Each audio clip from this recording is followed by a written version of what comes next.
Hello, welcome back. Today we're going to talk about The House That Dripped Blood. This is a relatively popular British horror film. This is an anthology film, which we actually have not had any anthology films on this channel yet. There were no horror anthology films in 1970, zero. So, this was produced by Amicus and released by Cinerama. Cinerama put out Mumsy, Nanny, Sonny, and Girly in 1970, and Amicus produced Scream and Scream Again in 1970. Now, Scream and Scream Again had Vincent Price, wasn't that good. Amicus, which started, I believe, in the mid-60s, maybe 1965 or 4, they took they kind of like rode off of what Hammer was doing. Of course, Hammer started putting horror out in the mid to late 50s. And so Amicus was started by these two guys, and of course I'm not going to remember their names. Oh, yes, I will.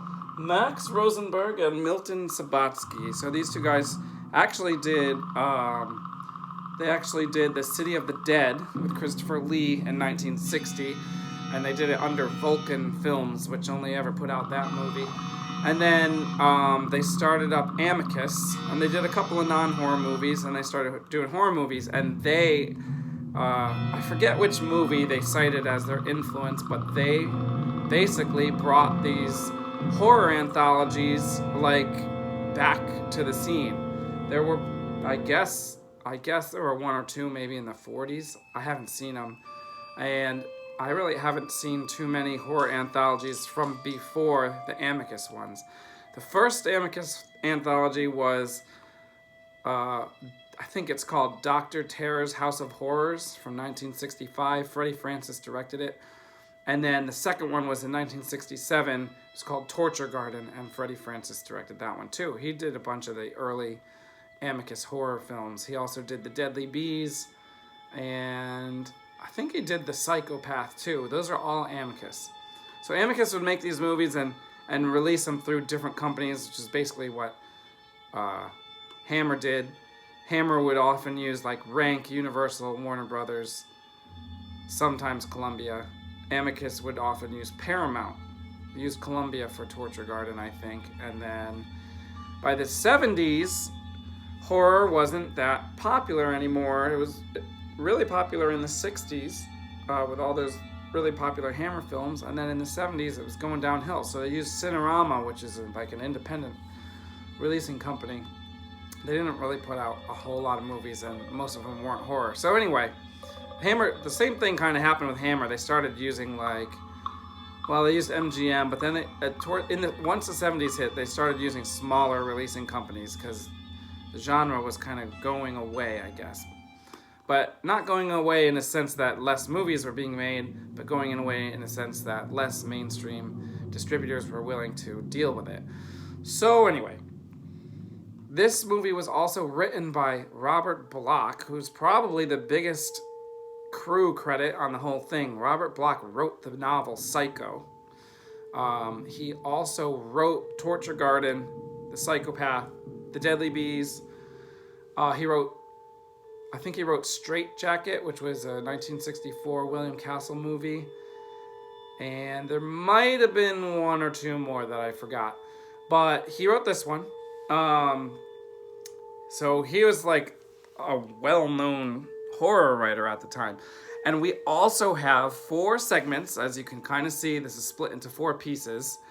Actually, kind of looks like it's split into 5 pieces. But this one in the middle is the same as this. So these aren't in order. The first story is this one.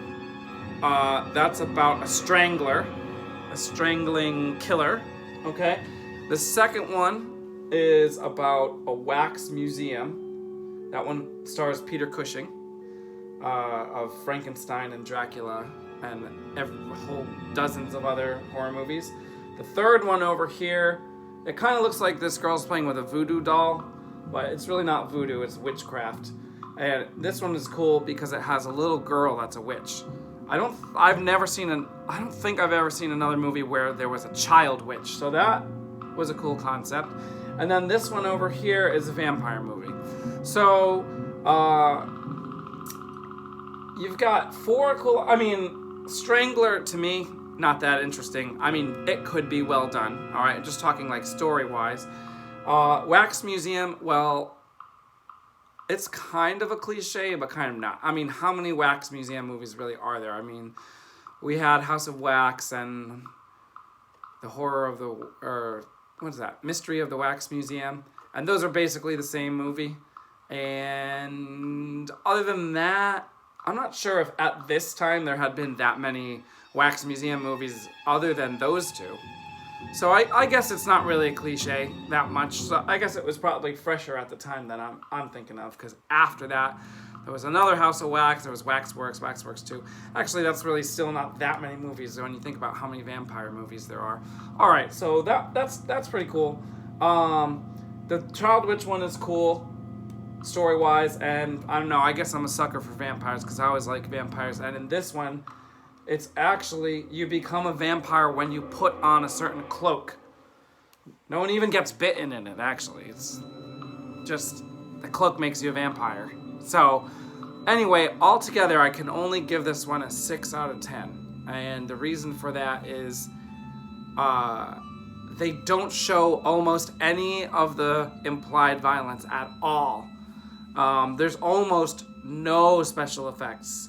Almost no special effects. I think in the vampire one, they have the vampires fly and you can literally see the string, okay? The cable or whatever. Maybe you couldn't back then, but since it's restored in HD, you can definitely see the string.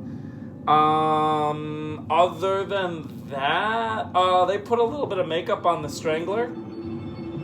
And in the Wax Museum, like, you know, they created wax statues, but they don't even look real. So the special effects department dropped the ball. I'm sure they must have had some kind of budget for this. Like, Amicus had been established. They got enough money to get Christopher Lee and Peter Cushing in it, so they couldn't pay any money to any special effects artists. It's kind of dumb. Also, the directing is bad because it cuts away from stuff that really, like, it wouldn't have even cost a lot of money. Like, all the parts where someone's about to get killed get cut away. You don't see any of the killings. The only thing you see is one vampire gets a stake in him, and I think they literally put it in his armpit. Like, they very briefly show it. There's no blood. I don't think there's any blood in this entire movie, even though it's called The House That Dripped Blood. So I watched this like 2 years ago, and I gave it a 3 out of 10. That was before I had really, like, seen a whole lot of Christopher Lee and Peter Cushing horror films. I think it was before I watched, like, Dracula and Frankenstein. I watched this, like, a while ago because it was on Shudder, so I just watched it. It's still on Shudder, by the way. You can watch it on Shudder. You can also watch it on... no, I lied. It's not on Shudder anymore. It's on Prime now. So it's on Prime, or... yeah. Anyway. 6 out of 10. The music is great. The story premises are good to great. The acting is great. The cinematography is mostly good if you don't count what I said about the fighting. And the sets are beautiful. It looks like a Hammer film, except it's set in the modern day of 1971. So it's enjoyable on those levels, but I think you pretty much have to go into it realizing that you're not going to see any violence, blood, or many special effects. You got to go into it appreciating how it looks, the acting, the sound, and kind of the stories. Although really, the movie's less than 2 hours long, and there are 4 stories plus a wraparound. That means the stories are only 20 to 25 minutes each, so they don't get that deep. And I think that's a problem with anthologies in general. Like, if you think about really, probably the most popular anthology that comes to mind first is Creepshow. And I think Creepshow had, I know Creepshow had 5 segments plus a wraparound. And that means the segments are like 20 minutes long. Now, Creepshow is better because it has cooler special effects, because like Tom Savini did the special effects. So it's obviously cooler. But you don't get deep enough. Like, some of those stories are good, and then you just want it to go deeper, and then they don't. And when you have an anthology, there's no way it can go deeper. So, that being said, since it can't go that deep, you can't rely on the story that much. You've gotta make it look great, sound great, and even though this one looks great in some respects, it just doesn't hit it for a horror film about vampires, killers, witches. You want to see them do something, okay? So 6 out of 10, and I'm probably scoring high because I just like the aesthetics, and these are some of my favorite actors. So that's it for the basics. I'll go through it real quick because if you've already seen the movie, we can talk about the high and low points, okay? But if you haven't seen the movie yet, you probably want to turn it off now. So this first one here, The Strangler, the whole thing was like a build-up, okay? It's about... Oh, you know what? I didn't mention that it's called The House That Dripped Blood because all 4 of these stories take place in the same house. Somebody dies, then somebody else moves in, and then they die, and somebody else moves in. So, like, the wraparound's kind of cool. But anyway, this first one, this Strangler, it's about an author who moves into the house and is writing a novel about a strangler, but then he thinks he sees the strangler in real life.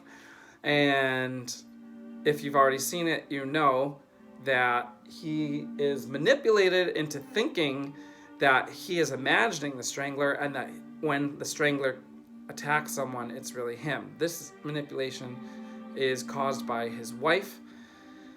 His wife gets strangled by the strangler, and then she says she never saw such a strangler and that actually it was the husband. Now, the best part of this movie is the twist at the end, because after the husband, I think... Did he kill himself or did he commit himself to an insane asylum? I forget now, which is weird because I've seen it twice and one was just now. But he is out of the picture. And then you find out twist number 1, the strangler is actually the wife's boyfriend that she's having an affair with. And twist number 2, he actually is a strangler and he kills her. Now, it would have been sweet if you saw any of the strangling or the killing, but you don't. So that one, like, could have been cool, and I'm not a big, like, serial killer guy, but it could have been cool because I like the plot twists, but you don't see any of the strangling. So what the heck? Next one, Wax Museum one. This one has Peter Cushing as a retired bachelor, and like the aesthetics of it are cool. He's always wearing these really, really nice clothes. Oh, you know what? I forgot. I put up a slideshow. There's the Strangler. Okay. He does have some kind of strangly, like maniac makeup on, especially the false teeth. You don't see him that much in it, really. It's really about this woman and her husband. But this is the end of it. Okay, here's Peter Cushing. Unfortunately, it's a black and white photo, but you can see he's got some nice clothes on. He's wearing these, like, scarves. He's got very brightly colored clothes on. It's too bad it's black and white. Anyway, he moves into the house. He's retired. He's going to relax. He goes into town, and there's a wax museum in town. And he goes in there, and even though he's single, and this is what I'm saying about how these don't go deep enough, he sees a figure of a statue in the wax museum that looks exactly like a woman that he was in love with. Okay, but like, was it his girlfriend? Was it his wife? We don't know. It doesn't go that deep. He just recognizes the statue. They also don't ever say if that statue was supposed to be this woman or not. So that's frustrating. It's not even frustrating, it's just annoying. Like, why can't they just write that in there? So anyway, he visits, then his friend visits him. His friend wants to go in the wax museum. They go in there. He recognizes this same woman. Turns out that the guy who owns the wax museum is a serial killer and killed that woman. And it was his wife. He said that it was his wife, and he killed her and then, like, turned her into a wax sculpture. So, like, was his wife cheating on him with Peter Cushing? We don't know. Okay, but then the guy has an axe and tries to kill Peter Cushing. And one of the coolest parts of the whole movie is when he accidentally chops his wife in the face and her wax breaks away and there's just a skull under there, which you can kind of see, like, here. Like, you don't see the whole skull, just like chops the mouth wax away. Then you have this where you've got Peter Cushing's head here. So like you don't see him actually hit or hurt Peter Cushing, and then like all of a sudden it cuts to Peter Cushing's head on a platter, but it's a wax head and it looks horrible. So that was unfortunate. So both of the first two segments, you are like being built up to something cool, and then you don't see the cool thing. And then the third one, which was my favorite story-wise of the three, is Christopher Lee moves into the house with his like 9-year-old daughter. He hires a tutor and babysitter for her. Like, no, I shouldn't say babysitter. He hires a nanny for her that's also going to teach her. He refuses to send her to school. You don't know why. It turns out that Christopher Lee's, I don't know. He doesn't say if it was, wife, I guess, was a witch. And so then when they had the kid's a witch also. And the kid can do spells on people if she does essentially voodoo. She actually, this part was cool. She goes into her dad's electric shaver and gets these little shavings from his like little hairs and mixes them in with wax and forms a doll out of wax, which you can see here.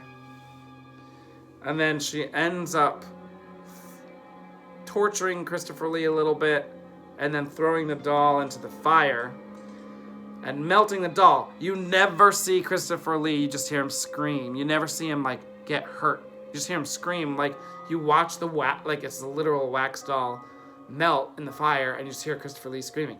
Can't we see him burn up or something? It's annoying. All right, but I mean, like, he did a good job, but why didn't the director film him getting hurt?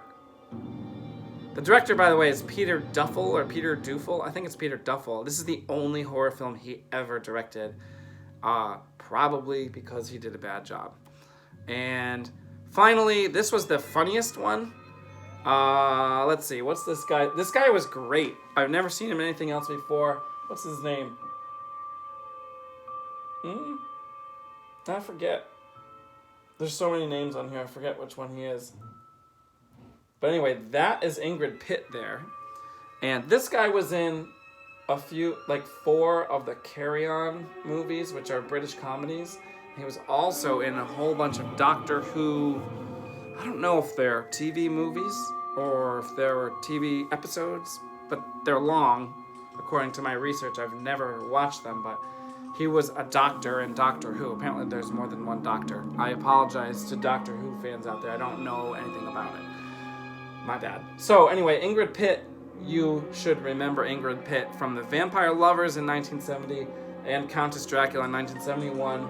Ingrid Pitt is like one of the most beautiful early 70s horror women probably out there. Probably my second favorite. Maybe my favorite of the 70s. There's another Hammer girl from the 60s that I liked. I forget her name. Yvonne something. She was in Curse of the Werewolf. Anyway, Ingrid Pitt sadly only did like 6 horror films. And now we've already talked about 3 of them. And of course she has a very small role in this one. But anyway, this is the one where when this guy puts on this cloak, turns into a vampire. So he's a horror actor, which is ironic because he's not really a horror actor. But in the movie he plays a horror actor that's done over 200 horror films, according to him. Which at the time would have been really difficult because at the time, like in the 60s, you're getting less than, well, it could have been possible, but you're getting less than 50 horror films a year. And in the 50s, it was even fewer. And in the 40s, you're lucky if you got 10 a year from the whole world. So in reality, for anyone in 1971 to have been in 200 horror movies would have been pretty much like way beyond what was accurate. But anyway, he makes a funny joke where he says how he loves Frankenstein and Phantom of the Opera and Dracula, but only Bela Lugosi Dracula, not that new guy, which obviously would be Christopher Lee, who was in this movie. So that was a good like horror nerd joke. Anyway, he puts on this cloak, makes him a vampire. When he takes off the cloak, he's not a vampire anymore. I don't think I've ever seen a movie do that before, so that's pretty cool. Plot twist at the end, Ingrid Pitt already was a vampire, and she recruited him because she loves his movies. So I like that one, but again, no one even gets bitten. There's no blood in the whole thing. Well, he does bite her when he's not a vampire, but that doesn't count. Plus, she's already a vampire. So, could have been great. So, I give the whole thing a 6 out of 10, but like, this piece gets a 6, this piece gets a 5, this piece gets a 6, and this piece gets a 6. So really, if you average it out, it's slightly less than a 6. So, that's all I mean, that was plenty, right? That was plenty long, but that's all I've got to say here. Oh, I know. This guy's name is John Pertwee. His name's all the way over here. John Pertwee. So he was really good. I think he did a couple of other horror movies after this one. And maybe one before, but I haven't seen any of them. So I'm definitely going to appreciate those, I think. All right. That's it for now. This was something a little different than the past few weeks. And we'll see you next time.